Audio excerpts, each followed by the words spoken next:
and hello to everybody. And before I begin, a big thank you to Anna and to Helen and to all those people that have invited me here. It's an absolute pleasure. Can you hear me, everybody? Yes. Yeah, I don't know. I've been told that my voice is too soft. Is that better? Yeah. Okay.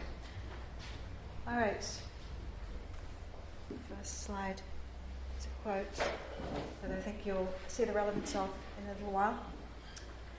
So I'd like to speak here today, not so much as a philosopher, but more as an artist whose practice is so powerfully contextualized in philosophy that a difference between the concept, percept, and affect often goes unrecognized as I draw. The relation between artist and philosopher is long-standing, so long that I can't even recall when Deleuze and I first met. Indeed, it feels as if our association has always been there and will always continue, a rapport that began perhaps even before the physical precedents and consequences of my life, my birth and his death, separately visited us. I hold conversations with Deleuze, long and continuing conversations, wherein syntax and meaning de- and re-territorialize through my work. In these conversations, we address the difference between talk and action, between thought and practice, the osmotic relation between the two and over again. We engage in repetition, where qualitative orders of resemblance and quantitative orders of equivalence provoke cycles and series of works wherein symbols become as sale items, non-returnable in the analogous economic differentiation defined by Deleuze between the concepts of exchange and that of theft and gift. As philosopher and artist, Deleuze and I dally then with the cognitive and the emotive, and the marks I make on the surface only iterate and reiterate spatial and emotional depths through differing levels of perspective. And as I embrace the often strained dialectic between theory and practice, I have to accept that in doing so, I'm destined to live a paradoxical existence. As an artist, I inhabit the small interstices between the tissues and the layers of process and practice, cognition and emotion, physicality and psychology. And as these layers of existence either atrophy into the dust that settles on my fingers as I draw, or solidify into history and memory, they provide the sediment upon which further layers are deposited.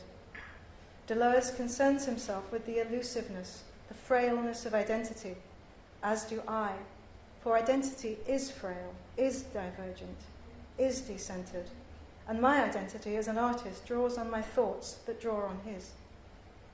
In my drawing practice, both in terms of the act itself, as well as the emotional and philosophical context within which it's carried out, the Deleuzean conceptual edifice has provided the framework that both supports and challenges my ability and my integrity as an artist. And in being supported and challenged, I have developed the ability to challenge in turn. So much so that the following quote from A Thousand Plateaus is such an eloquent description of my methodology in general that it bears no paraphrasing. This is how it should be done. Lodge yourself on a stratum, experiment with the opportunities that it offers, find an advantageous place on it, find potential movements of deterritorialization, possible lines of flight, experience them. Produce flow conjunctions here and there, try out continuums of intensity segment by segment, and have a small plot of land, new land, at all times. I am an artist then, but I am also deeply involved in academic research and in teaching other artists. My double or even triple role is to all intents and purposes, however, the same. Academia has been slow to acknowledge and attempt to rectify its overt bias against art practices research, but then the tension between academic logic and artistic passion is a strong taproot that reaches as far down through the soil of history as Greek philosophy. Indeed, Plato's conception of visual art appealing only to the emotions rather than to the more sacrosanct reason and rationality led to his condemnation of artists as merely creators of appearances, and he would have them languish outside civilized society, beyond the gates of the polis. Furthermore, such unequivocal relegation of art to the expansive wasteland of perceived ignorance and subjectivity is an idea fostered not only by Plato.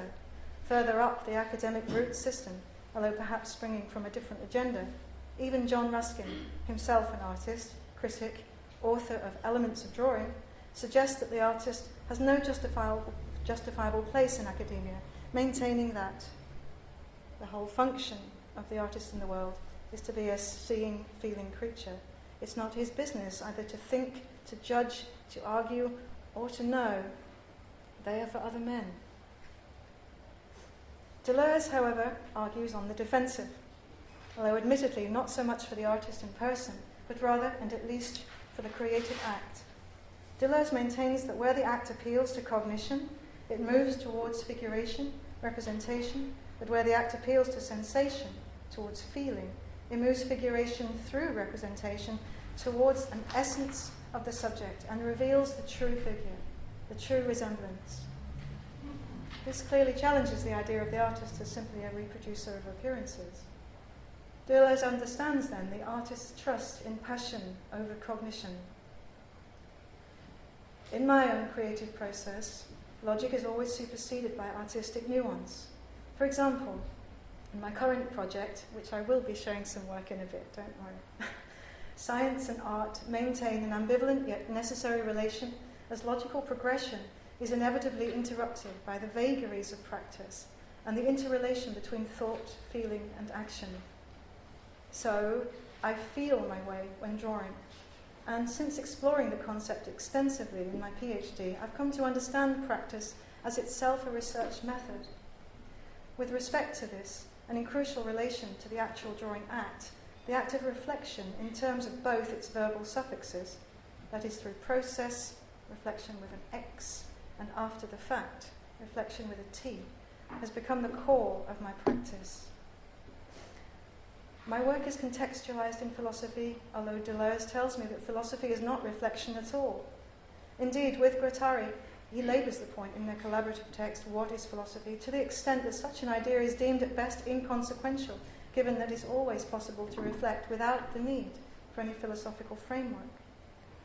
Contemplation is acknowledged here as more equivocal in terms of its philosophical character, but ultimately even it must fail as an adequate analogy because, according to Deleuze and Guattari, where the true being of philosophy is in the generation of concepts, contemplations are actions, things in themselves that may or may not lead to concepts, and as such are unreliable.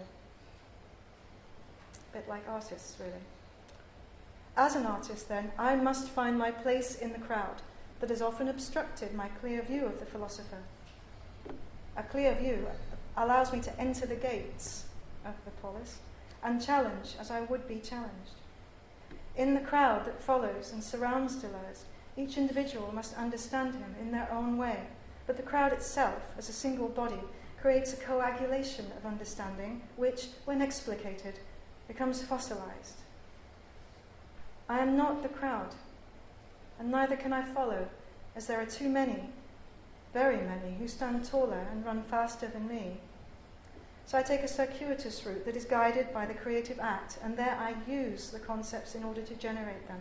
I practice Deleuze, and hope that such seeming arrogance will be understood for what it truly is.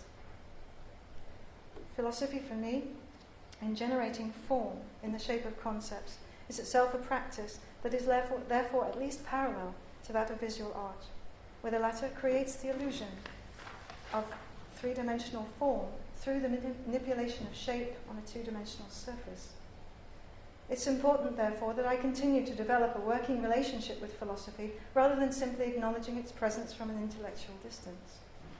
And so, where difference exceeds by distant horizons the limitations of either explication or representation, I engage in complex repetition through the act of drawing, wherein difference is internalized, and Deleuze and I, the two of us as singularities, as separate identities, reflect each other.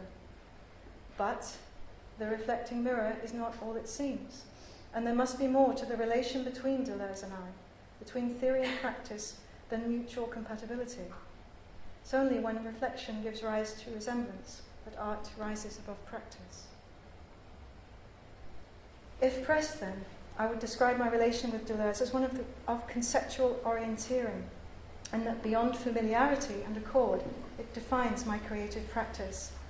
On my journey through his texts, I negotiate the Deleuzian landscape even as a conceptual avalanche of significant references threaten to bury me. I keep my balance, although often with difficulty, as I move across planes of pure immanence upon which unrelenting connectivity and the sheer artistry of chaotic randomness prevail. But I stumble over his idea of the catastrophe, the final goal of practice, which he tells me is both my destination and my destiny.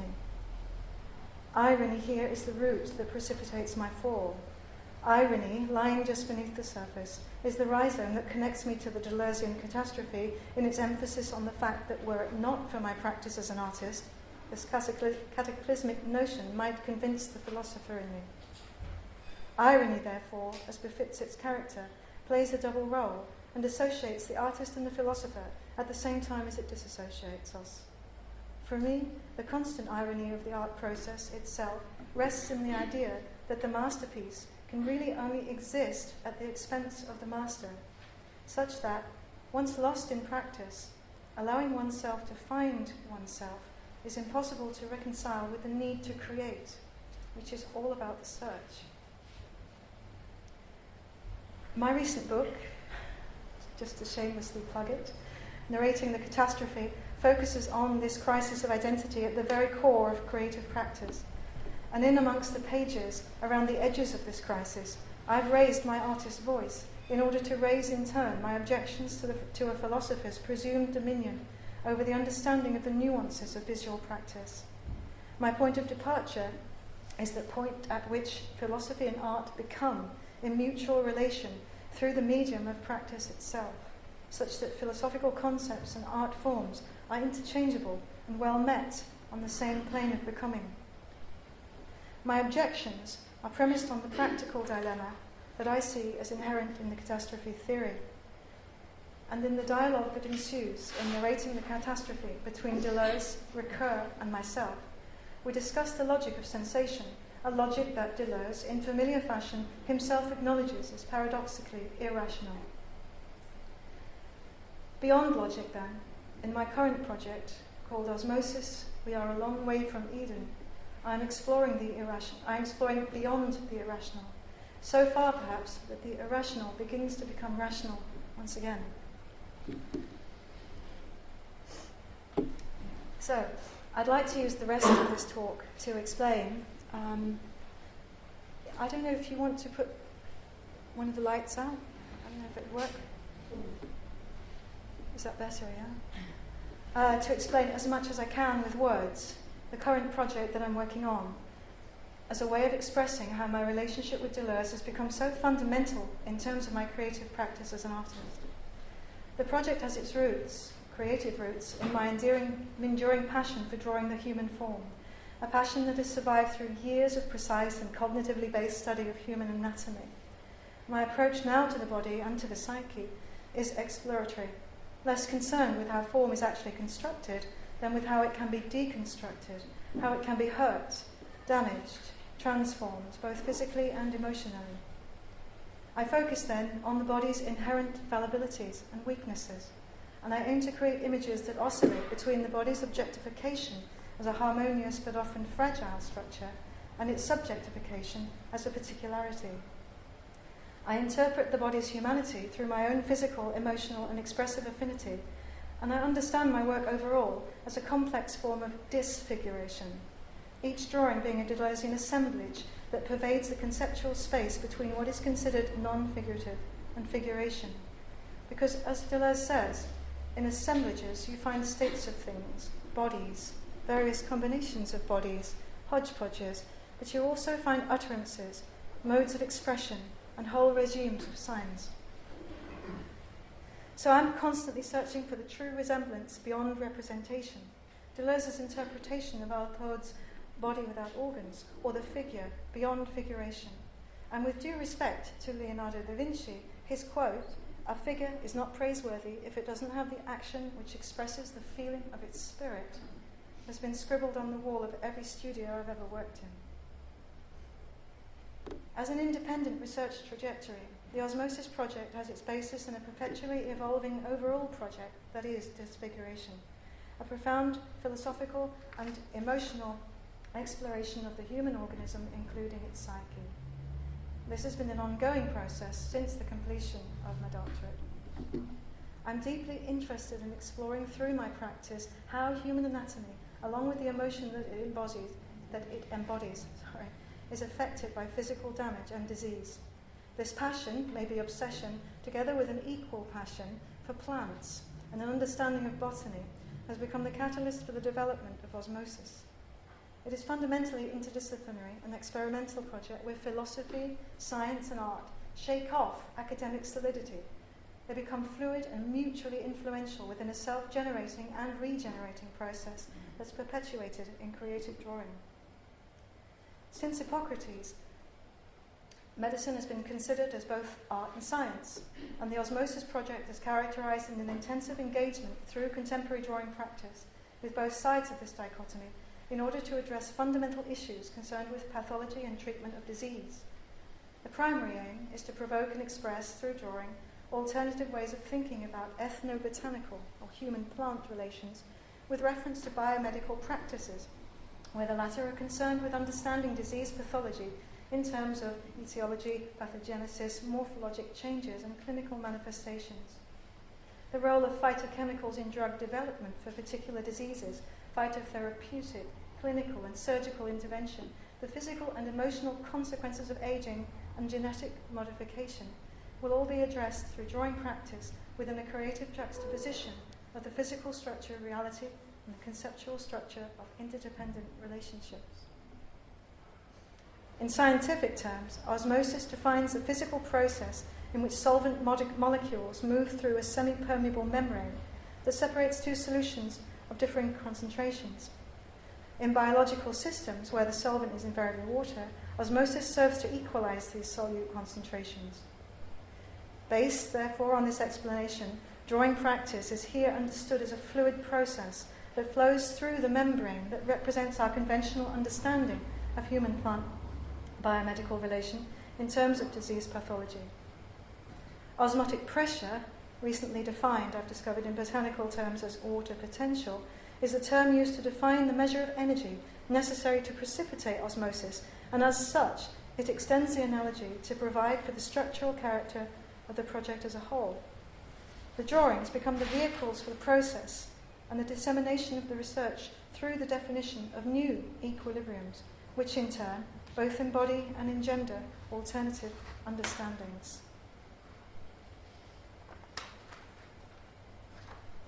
Where the research is therefore intended to generate drawings through a creative interpretation of scientific intervention, which will engender a deeper consciousness of the ethnobotanic or human-plant relation as it pertains to physiological and emotional health, it is contextualized as a whole within a philosophical approach that is fundamentally based on the elegant conceptual construction of the rhizome, itself, of course, a botanical referent, and its premise of universal interconnectedness.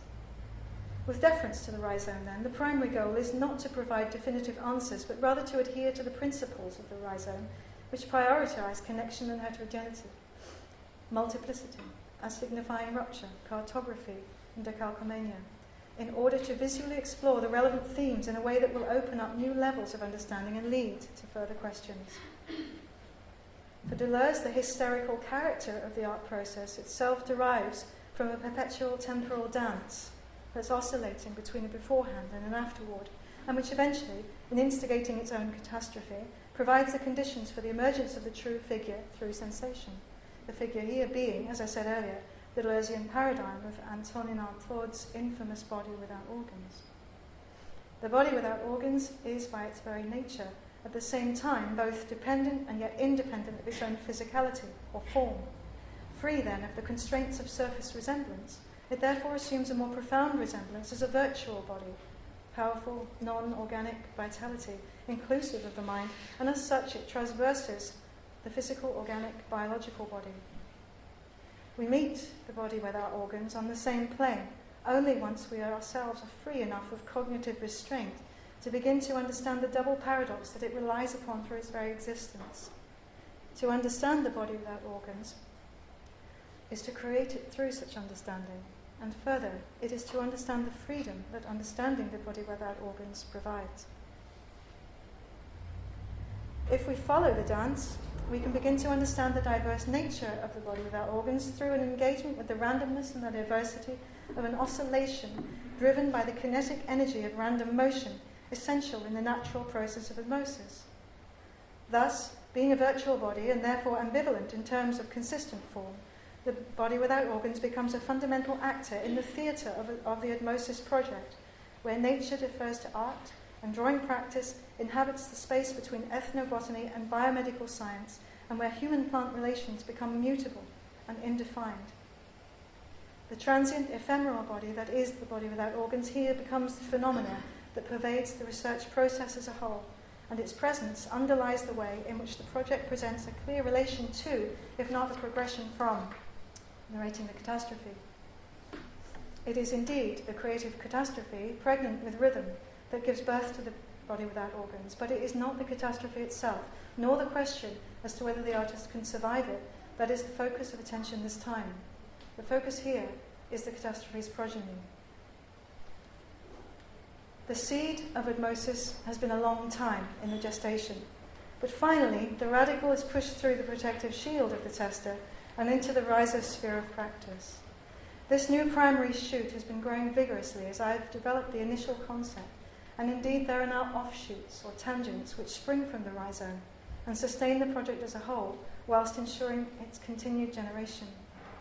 The first of these offshoots coincides with my soon-to-be launched online residency with C4RD, or the Centre for Recent Drawing, and it's an arts organisation specifically orientated towards drawing as a discipline. And in the words of its director, Martin Hewish, it is London's museum space for drawing.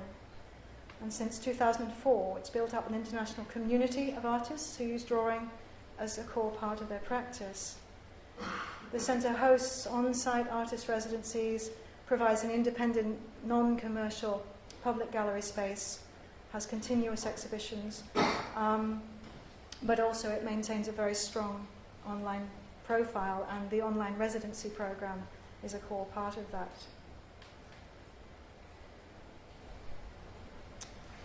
My work for C4RD will refer directly to the Osmosis project as a whole, but it will also constitute an independent body of work. It'll document over the next 2 months of April and May a specific research trajectory through a submission of 4 separate online galleries. These galleries will present drawings that follow the evolution of a visual study of the pathological development of a specific disease, pulmonary tuberculosis, and its effects on the body and the psyche. With reference to this specific disease, the drawings will address the biomedical human-plant relation and develop phytotherapeutic and relative transmorphological considerations. As a contagious bacterial infection that affects the lungs, and there's a transparent drawing of the lungs and the heart from both sides. You're seeing both back and front.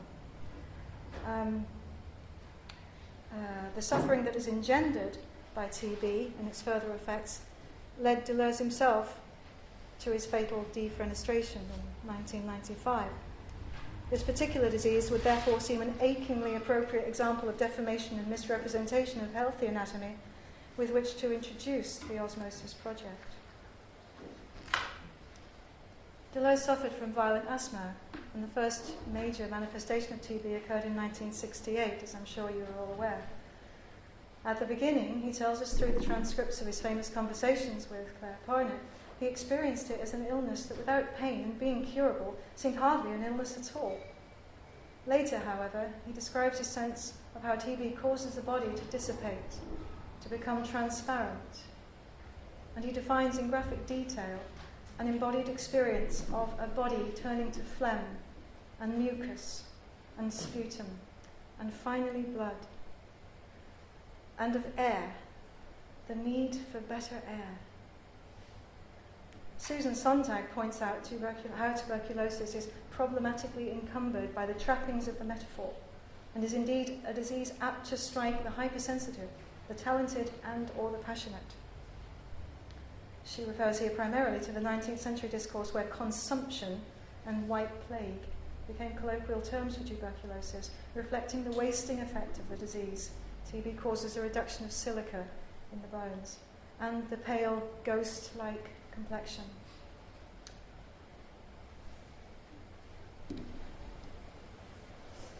Deleuze was at pains to describe his view of the illness in general as both an active and reactive force, but is not an enemy, not something that gives the feeling of death, but rather something that gives the feeling of life.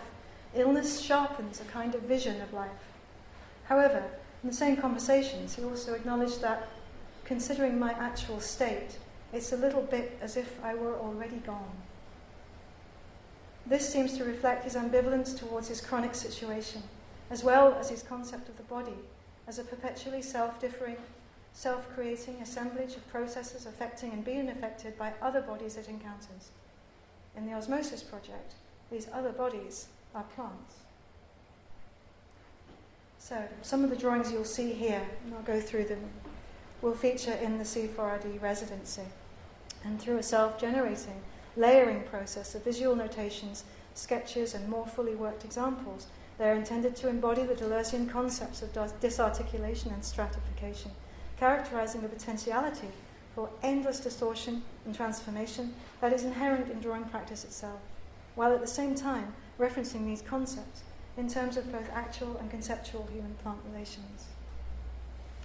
I'll just go through some of it. These are it's very early days. So a lot of these drawings are either the body or plants. Eventually, these will transmorph. And the plants are not going to be things that are stuck onto a body in any way. They're going to be things that are actually part of it. The body and the plant dissipate into each other. But I wanted to tell you about this particular project, so forgive me if you're looking at sketches, really. In this one, the long, lengthy things that you're seeing there is actually a representation of microbacteria that cause the pulmonary tuberculosis in the first place. And the botanical element that's there is, again, a reference to echinacea, which is a plant that is used in phytochemical drug development. There's a close-up of the mycobacteria again. These are drawings mostly done in charcoal and Conte and graphite.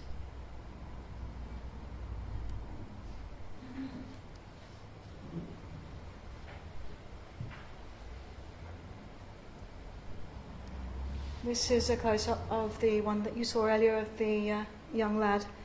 The part on the right is a diseased lung.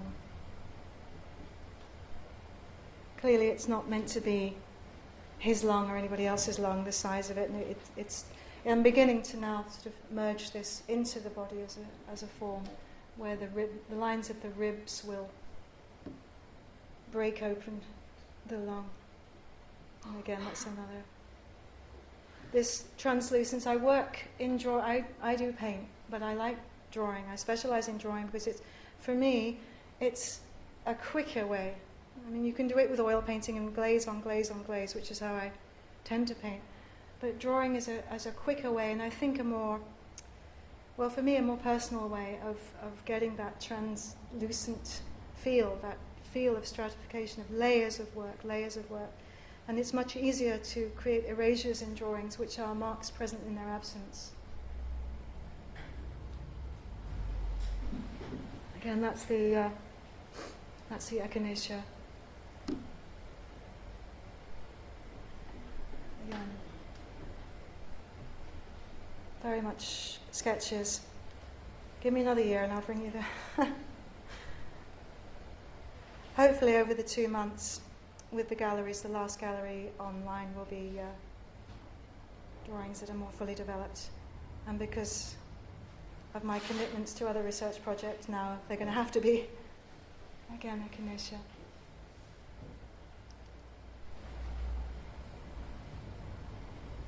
And that's garlic, which is also used.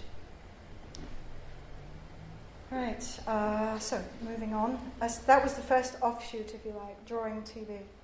A second offshoot that's developing strongly, but still is yet in its infancy, is concerned with cancer, and specifically gynecological cancers. Here the research focuses on an interpretation of the biomedical and emotional experience of cancer in order to engender, through a creative interpretation of scientific intervention and human experience, a deeper consciousness of the ethnobotanic relation as it pertains to physiological and emotional health. A more public aim is to introduce an artist's perspective into cancer treatment in Wales in order to help raise general awareness of all the 4 main types of gynecological cancer, beyond the general awareness of cervical cancer that's been increased exponentially since the death of Jane Goody. I don't know if anybody knows the reality TV star who died in 2009. And there's a huge campaign in Wales at the moment to say, well, hang on, cervical cancer is one, but there are 3 others. And anyway, I can talk about that a bit later if anybody wants to discuss further. Drawing cancer calls for the 2 crucial and interrelated tangents of qualitative research, the ancillary roots of the rhizome. The first involves direct interviews and conversations conducted with clinical staff and patients, and the relation between scientific intervention and person-centered emotional experience would here, through the transcripts of these conversations, provide the basis for the generation of large-scale drawings. The second aspect is fundamentally related to the first and pertains to the ethnobotanic considerations in terms of human-plant biomedical relations and the relevance of scientific research relating to phytochemical components in drug development and the medicinal usage of plant material in general, and specifically with regard to cancer. Given the relation here between the qualitative and subjective nature of the research and the more objective facts on forms of nature, I like to think that there are resonances of Goethe's aim to overcome subject-object dualism in his thesis on the metamorphosis of plants. In his search for the archetypal plant, the Erbpflanz, if I've pronounced that correctly, or true Proteus, Goethe combines detailed sense experience of nature's outward forms with the energizing inner power of the imagination. Unlike conventional empirical research, this is rather a delicate empiricism that makes a subject of its object. The drawings for both the Drawing TB and the Drawing Cancer project will be the progenitors that will eventually generate what I call plantscapes, large-scale and inclusive drawings that will embody as an experimental and visual concern with relations between biomedical science and other areas of thought, including philosophy, literature, mythology, that are all related in terms of ethnobotanical reference. The plantscapes will also address both directly and through allusion a combination of further issues which are embedded in the research as a whole and are no less important for being divergent from the primary theme. These issues include current debate around the relation between research and the creative process in general, and the ethical and political issues of medical intervention with respect to surgical reconstruction and genetic modification. It's intended that these final drawings, along with a reflective approach to the making, will form the basis of my next book. So, thank you all very much for listening, and I'll leave you now, if I may, with 2 final quotes. The first refers very well to the intentions behind my work and places special emphasis on a particularly relevant disease that sadly seems to be endemic in our society and untreated. That disease is plant blindness. Plants are the most important, least understood, and most taken for granted of all living things. The second I see as a Deleuzian call to arms, or indeed to tangential roots. The wisdom of the plants. Even when they have roots, there is always an outside where they form a rhizome with something else. Follow the plants. You start by delimiting a first line consisting of circles of convergence around successive singularities. Then you see whether inside that line new circles of convergence establish themselves. Thank you very much.